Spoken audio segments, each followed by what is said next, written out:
प्रधानमंत्री नरेंद्र मोदी आज रेडियो पर मन की बात करेंगे। लॉकडाउन 2.0 में प्रधानमंत्री मोदी की पहली मन की बात होगी। प्रधानमंत्री मोदी कोरोना वॉरियर्स का विशेष जिक्र कर सकते हैं।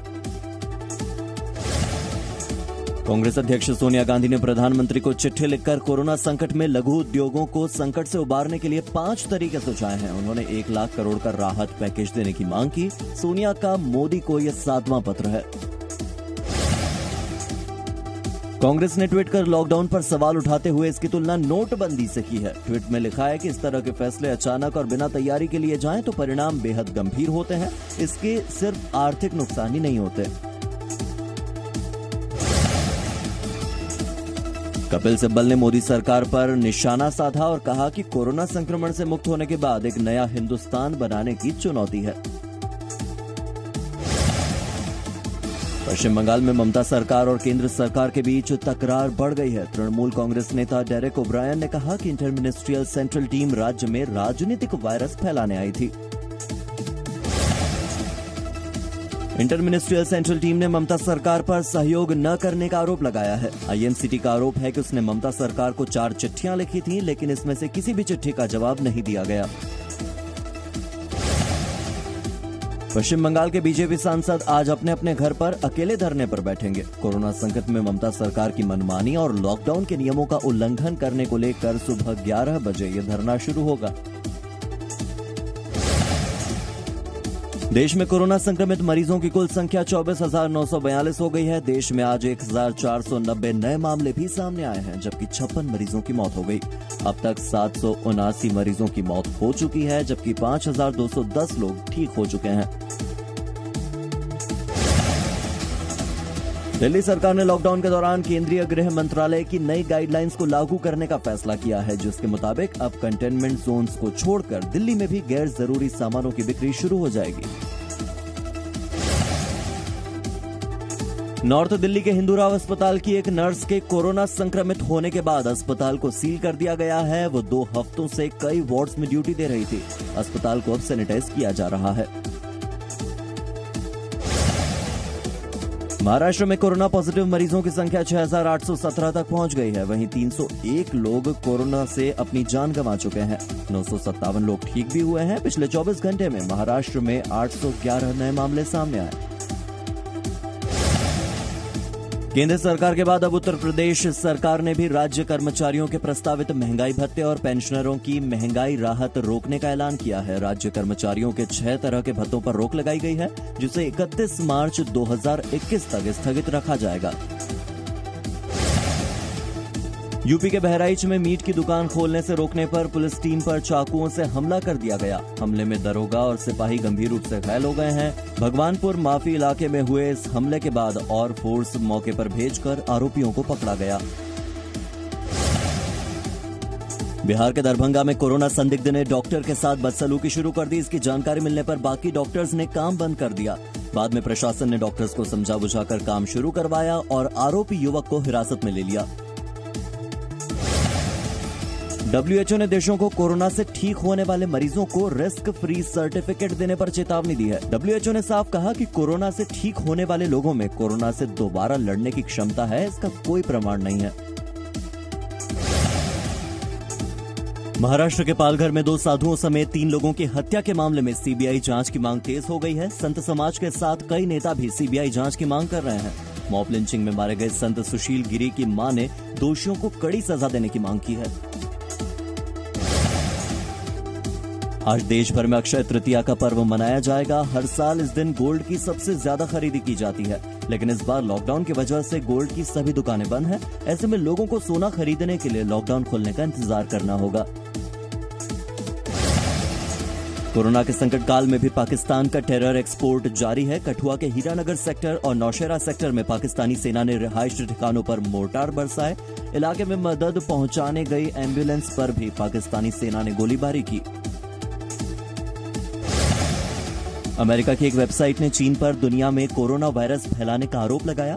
वेबसाइट ने आरोप लगाया कि ट्रंप ने 20 अप्रैल को चीन की कोरोना साजिश को दबा दिया। ऐसा करके ट्रंप प्रशासन ने चीन को सेफ हैंड दे दिया। पाकिस्तान में तबलीगी जमात से जुड़ा मौलाना तारिक जमील कोरोना पर टीवी के लाइव शो में फूट फूट कर रोने लगा और अल्लाह से माफी मांगने लगा। मौलाना ने कहा कि अल्लाह हमें इस कहर से बचा ले, हम सब नासमझ हैं, हमारी गलतियों के लिए माफ कर दे। कोरियाई तानाशाह किम जोंग उन के स्वास्थ्य की जांच के लिए चीन के मेडिकल एक्सपर्ट्स की एक टीम उत्तर कोरिया भेजी गई है। किम जोंग उन के पिछले कई दिनों से गंभीर रूप से बीमार होने की बात कही जा रही है। लॉकडाउन में राजस्थान हाई कोर्ट में मुकदमों की ऑनलाइन सुनवाई चल रही है। इस दौरान वकीलों को अपनी यूनिफॉर्म में रहना पड़ता है, लेकिन एक वकील बनियान में ही ऑनलाइन कोर्ट में पेश हो गया, जिससे नाराज होकर जज ने सुनवाई टाल दी। गुजरात के अहमदाबाद में भी कोरोना से लड़ाई में पुलिस अहम भूमिका निभा रही है। ड्यूटी पर जा रहे एक पुलिसकर्मी के पोते ने उनका पैर पकड़ लिया और बाहर जाने से रोकने लगा। इसके बाद दादी ने बच्चे को गोद में लेकर समझाया, जिसके बाद उसके दादाजी ड्यूटी पर चले गए। देश की सुरक्षा के साथ साथ बीएसएफ जरूरतमंदों की सेवा में भी जुटी है। बीएसएफ के जवानों ने शनिवार को जम्मू में 400 परिवारों को राशन के पैकेट बांटे। 20 किलो के इस पैकेट में लोगों को दाल, चावल, हल्दी, मिर्च, नमक समेत कई सामान दिए गए। दिल्ली में कोरोना से लड़ने के लिए रेलवे प्रोटेक्शन फोर्स भी बढ़ चढ़कर योगदान दे रही है। आरपीएफ की ओर से अब तक 3 लाख लोगों को खाने के पैकेट बांटे जा चुके हैं, जबकि जरूरतमंदों को 1000 मास्क का वितरण किया गया है। यूपी के पीलीभीत में लॉकडाउन के बावजूद किसानों का खेतों पर जाना भारी पड़ गया। खेत में गए किसानों पर मधुमक्खियों ने हमला कर दिया, जिससे एक किसान की मौत हो गई, जबकि दूसरा शख्स घायल हो गया। पुलिस ने शव को कब्जे में ले लिया है।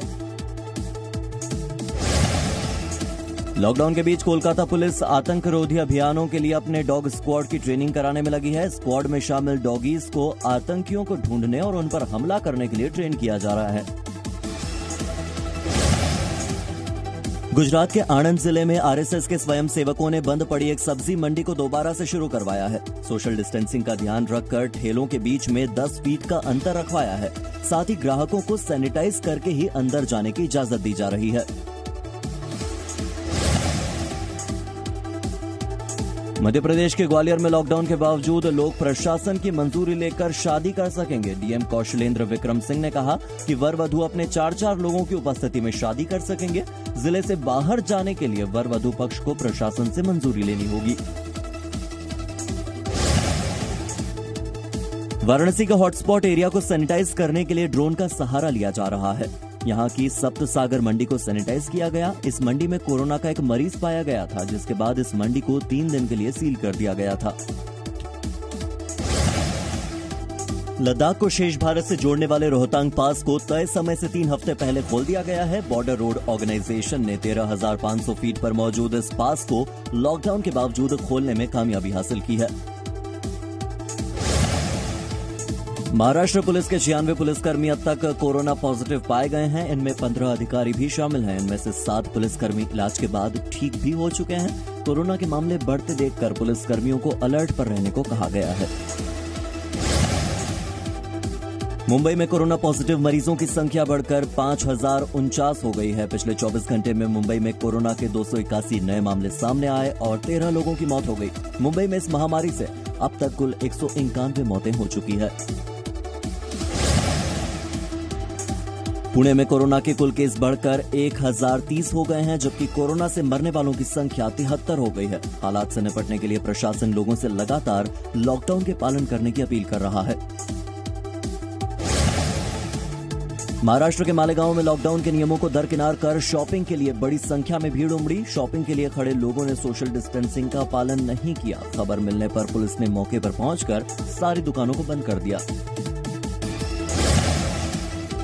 ओडिशा के भुवनेश्वर की सब्जी मंडी में लॉकडाउन का उल्लंघन देखने को मिला। बापूजी नगर में बनी इस मंडी में दुकानदार और ग्राहक सोशल डिस्टेंसिंग का पालन करते हुए नहीं दिखे।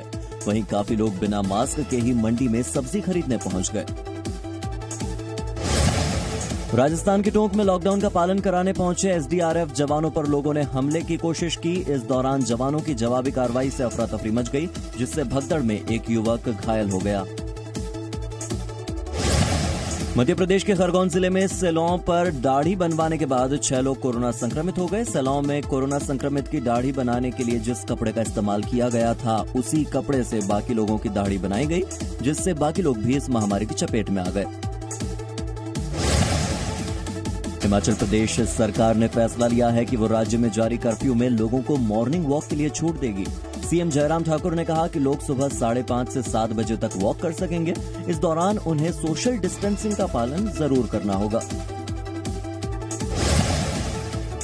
केंद्र सरकार की नई गाइडलाइंस के बाद शनिवार को कोलकाता के जोदू बाबू No signal, no worry. Presenting Z News app with live TV, latest updates and expert opinion. Available on Google Play and App Store. Download it now.